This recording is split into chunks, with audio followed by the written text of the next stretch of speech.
Umamin ka nga sa akin, Brianna. Bakit ang daming pera ng wallet mo? Hindi ko po alam, Your Honor.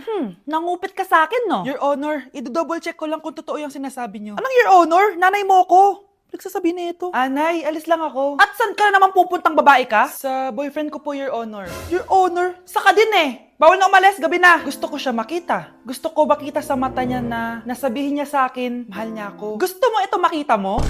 Joke lang, Your Honor. Anak, nakausap ko yung teacher mo kanina at sabi niya, hindi ka daw pumasok ng school? Di po totoo, Your Honor. Your Honor, Your Honor. Pati ikaw? Nag-aral.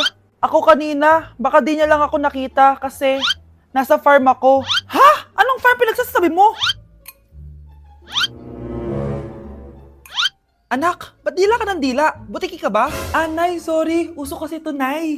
Ayun na naman tayo sa mga uso-uso. Hindi kayo napapagod, no? Tigilan nyo yan. Mga anak, kain na tayo. Yes, Your Honor. Nandito na kami, Your Honor. Tama na Your Honor nyo!